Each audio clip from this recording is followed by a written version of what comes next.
요즘에 사람들을 만나면 이름, 나이 다음으로 꼭 물어보는 게 있죠. 바로 MBTI인데요.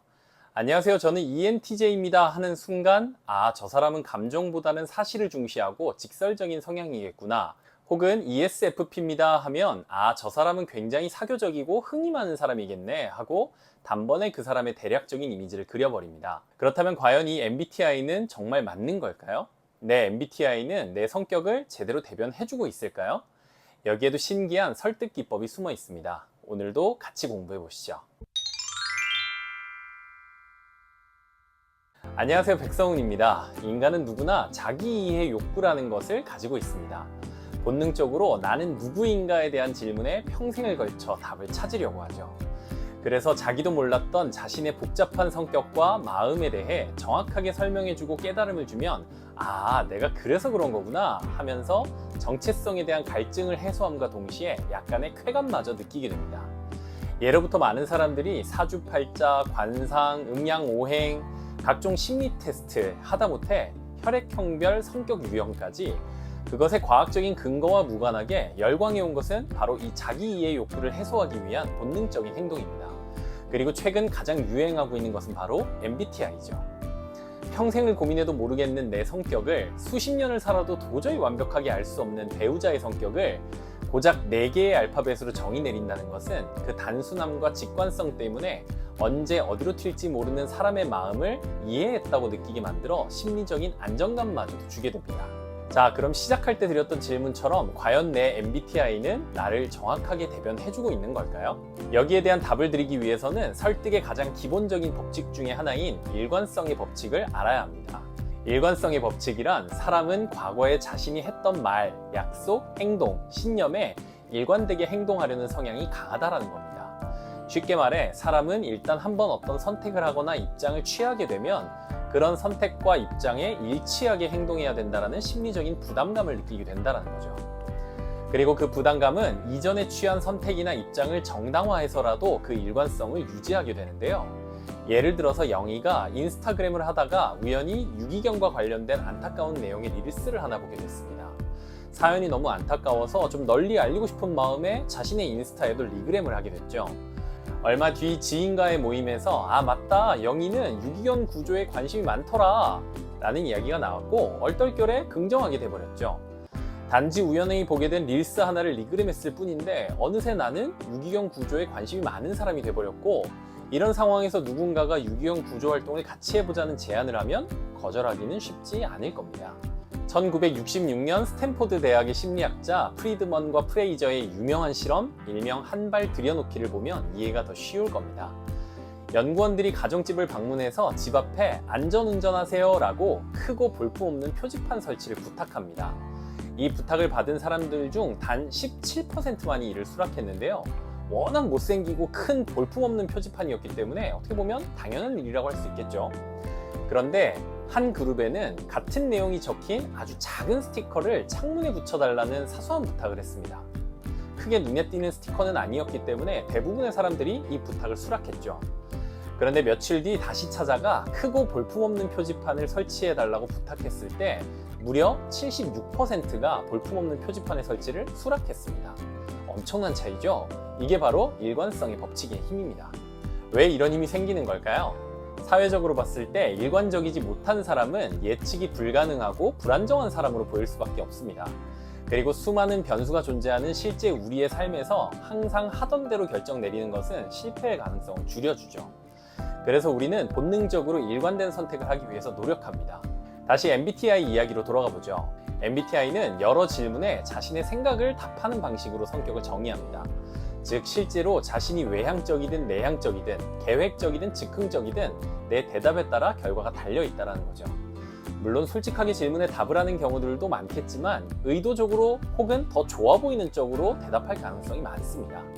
예를 들어서 나는 전혀 계획적이지 않지만 계획적인 게 좋아 보인다든지, 나는 굉장히 내향적이지만 외향적인 사람으로 보이고 싶다든지 말이죠. 자, 이렇게 한 번에 자신의 성격을 정의 내리고 나면 일관성의 원칙에 따라 자신의 성격을 계속해서 그렇게 유지하려고 하는 강력한 무의식이 작동하게 됩니다. 어떤 그룹에서 한번 ESFP라고 밝히고 나면 계속해서 사교적이고 밝고 흥이 많은 성격을 유지해야 될 것 같은 부담감을 느끼고, 한번 ENTJ라고 밝히고 나면 직설적이고 솔직하고 객관적인 감정을 배제하는 사람인 것처럼 행동하게 됩니다. 실제로 때로는 ESFP도 혼자 있고 싶고 ENTJ도 상대방의 안타까운 상황에 눈물을 흘리기도 하는데 말이죠. 그렇다면 이 원칙을 우리의 삶에서 어떻게 활용해 볼 수 있을까요? 첫 번째, 이루고 싶은 목표가 있나요? SNS나 단톡방에 공개적으로 선언해 보십시오. 나 오늘부터 한 달 동안 매일매일 종이할 거야. 혹은 나 매일매일 도서관에서 10시간씩 공부할 거야. 이런 식의 선언이 사회적 시선을 만들고 그것이 강력한 동기를 부여해 주게 될 겁니다. 작은 시작을 일관되게 유지하는 노력을 해보시면 좋습니다. 두 번째, 타인을 설득하고 싶나요? 내가 원하는 상대방의 모습을 정의 내려보십시오. 아들이 아무리 말해도 분리수거를 안 한다면 혼을 내거나 다그치기보다는 성훈이는 분리수거를 잘하는구나, 대단하다. 불친절한 직장 동료에게 대리님은 알고 보면 참 따뜻한 사람인 것 같아요. 이렇게 말해보십시오.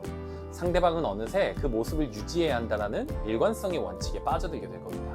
물건을 판매하는 입장이라면 한 번에 원하는 것을 말하기보다는 작은 동의를 얻어낸 후에 큰 동의를 이끌어내보세요. 고가의 앰플을 구매하라고 하기 전에 피부 관리에 관심이 많으세요? 라는 질문에 네 라고 일단 대답하게 만드는 게 굉장히 효과적입니다. 꼭 동의의 주제가 일치하거나 비슷할 필요도 없습니다. 아까 말씀드린 볼품없는 표지판 설치 실험에서 안전운전 스티커를 붙인 그룹 외에 동네를 아름답게 만드는 데에 동의하시느냐라는 질문에 그렇다고 대답한 사람도 60% 가까이 그 표지판 설치를 동의했거든요. 내 이야기에 동의하게 만드는 것, 그 자체가 중요합니다. 하지만 이것이 우리로 하여금 누군가에게 나도 모르게 설득당하게 만드는 약점이 되기도 합니다. 반대로 누군가에게 설득당하는 입장이라면 원치 않는 일관성의 함정에 빠지지 않기 위해 주의해야 합니다. 프리드먼과 프레이저의 실험에서 창문에 스티커를 붙이는 것을 허락했던 사람들 중 그것이 볼품없고 못생긴 표지판을 설치하게 하기 위함이라는 한 발 걸치기 전략이었다는 걸 알고 있었던 사람은 거의 없을 겁니다. 작은 요구에도 신중하게 대답하세요. 습관적으로 네라고 대답하면 안 됩니다. 회사에서 모든 귀찮은 일을 다 떠맡고 나서 시간이 지나고 나서야 내가 왜 그랬을까? 라는 후회를 하게 될 겁니다.